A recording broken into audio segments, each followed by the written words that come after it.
How did Annie Murphy and her husband collaborate on the set of Schitt's Creek? Who is Daniel Levy's real-life partner? And how did Catherine O'Hara and her husband meet? Hi, I'm Janet. Let's take a look at the private lives of the Schitt's Creek cast. Annie Murphy as Alexis Rose.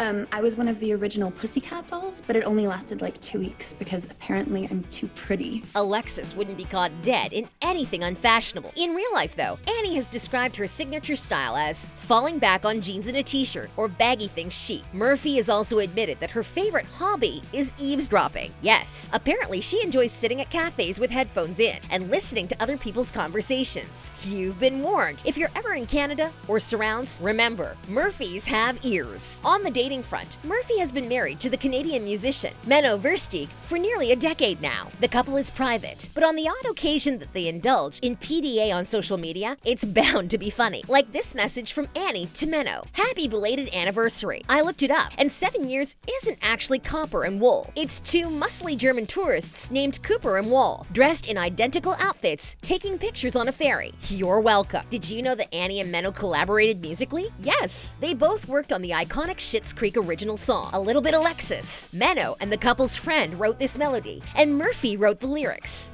Dustin Milligan as Ted Mullins.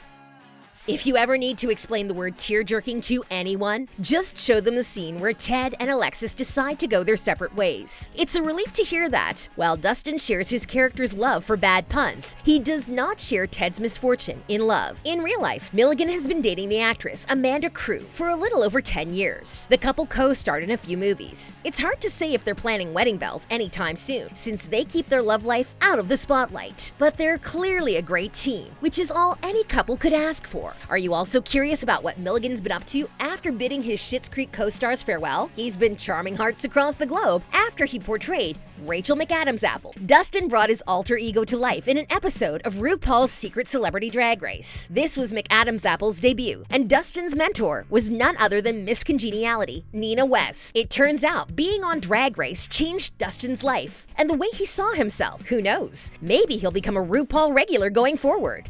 Eugene Levy is Johnny Rose. Well, kids, you'll never guess what I just found outside. My button.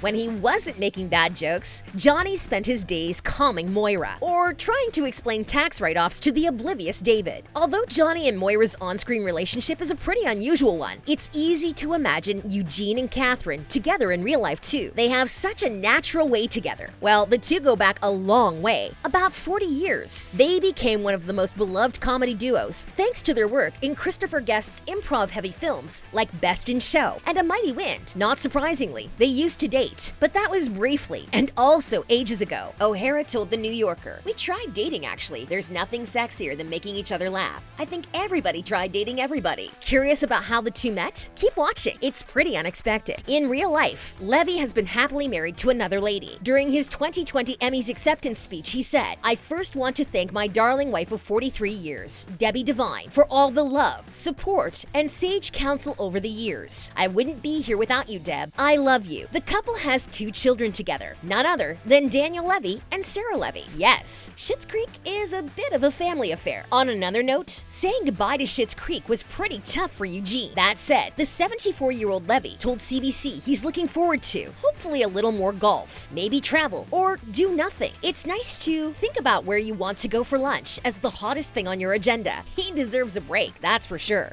Daniel Levy as David Rose.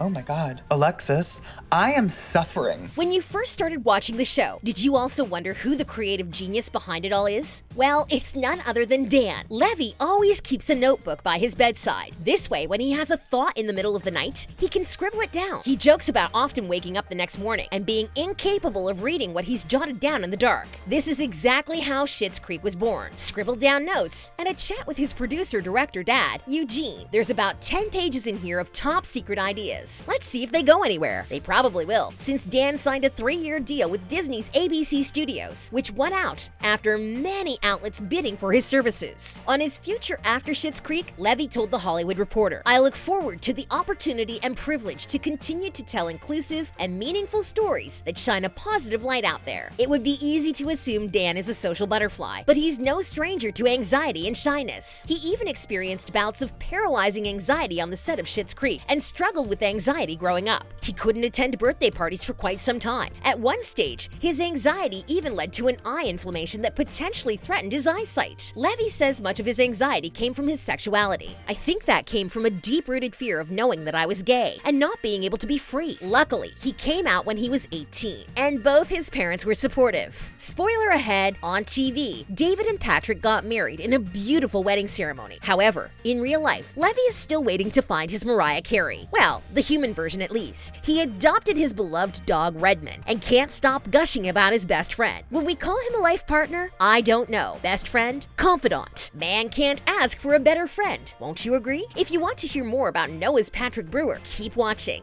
Sarah Levy as Twyla Sands. If the surname didn't give it away, Sarah is Dan's sister and Eugene's daughter. The sunny Twyla was often in the background, but Sarah didn't mind. She was just too happy to get the opportunity to act alongside her brother and dad. Other than that, her most difficult task was not to burst out laughing in scenes with Catherine O'Hara, who, as we know, is a comedic genius. Keep watching to hear more about Catherine's comedic upbringing. But first, Twyla didn't find her true love in the small backwater town we've come to love so much. In real life, the same isn't true for Sarah. She's been dating the actor Graham Outerbridge for going on 3 years, and they even adopted an adorable puppy together. After the Schitt's Creek finale, Graham supported Sarah, writing about how words can't describe how proud I am of this wonderful woman. She is the most talented and graceful person I've met, and I'm luckier than I could ever imagine. There are rumors that the two might be engaged, but nothing is confirmed yet. If we learn anything more, you'll be the first to know. Emily Hampshire as Stevie Budd. Like Dan, Emily is also intimately acquainted with anxiety. Back when Schitt's Creek was casting for the role of Stevie, Hampshire was suffering from debilitating audition anxiety. She almost didn't go. Luckily, her Canadian agent encouraged her to just do it and reminded her that the casting team is Canadian, so they're nice. Thank goodness, Stevie doesn't find love on the show, and it would seem as if Emily is also searching for her one true love. Emily used to be engaged to the famous musician and actress, Teddy Geiger. However, the couple broke up in 2019, according to E! News. Currently, it appears that Hampshire is single and focusing on her career. She has Dan to thank for helping her realize something about herself, though. She discovered her own pansexuality through the iconic wine scene from the first season. Emily had to ask Dan what pansexuality was, since she didn't know at all. I looked at Dan and I was like, what am I? Like, a person. And I genuinely don't care what the equipment is, as long as we're happy. And he was like, do you watch the show? You're pan. Cut to 5 years later. Definitely pan. It turns out Schitt's Creek changed not just many viewers' lives for the better, but also its own cast members. Noah Reid as Patrick Brewer. If you were wondering if that was really Noah singing, it was. He's a musician in real life too. Since Schitt's Creek wrapped, Noah decided to refocus on his music full-time. Reid has revealed that it was that rendition of Tina Turner's song that inspired his return to music. He told Toronto City News, "I'm playing a bunch of shows and touring a little bit in the States and trying to see what that feels like, to pretend to be a musician for a minute." Clearly it was more than a minute, since he's since released his contemporary folk album, Gemini, in collab with Matthew Barber. And if you look at the reviews, it's worth the listen. It's interesting that Reid's real-life star sign is Gemini, considering how he used to split his time between acting and music. In terms of his love life, Reid is married to the Canadian actress Claire Stone. The two mostly keep a low profile, but Noah has been known to praise his wife ever so often. Honestly, I don't know where I'd be without this one. Grateful for you every single day, Claire. Best roommate a guy could ask for. We've kept the Rose matriarch for last. Catherine O'Hara as Moira Rose. Good morning, Mrs. Rose. Here's your name tag. Oh, bless you, dear, but a name tag does not go with this ensemble. Can you believe O'Hara originally didn't want to join the cast of Schitt's Creek? After a lot of convincing, and only after Daniel told her she could help create her character, she agreed. Can you imagine anyone else playing Moira? Knowing how hilarious she is, you would probably guess she has formal comedic training. Actually, no. However, she suggested that she received informal training from her family, saying, "Everybody in my family's funny. My dad would tell jokes, and my mom would tell stories, and imitate everyone within the stories." Apart from that, Catherine also credits growing up in Canada as giving her a sense of humor, unique from that of an American. She explains that Canadians have a sense of humor about themselves too, not just about others. You might be surprised to learn that Catherine started out working as a waitress at the Improv and Sketch Comedy Theatre, the Second City, Toronto. It turns out that's where she first met Eugene Levy. On the romantic front, O'Hara is married to the production designer Bo Welch, and it's not a young marriage by any stretch. The two tied the knot lot about 30 years ago. They're very private and have no social media accounts, but we do know how they met. Well, I was in Beetlejuice, and the production designer, Bo, was very attractive, and he finally asked me out. We went on location at the end of the movie, and we started dating. I moved to LA to be with him. Finding your life partner sounds pretty simple the way she puts it. For more info on your favorite celebs, check out our other videos. And until next time, stay awesome.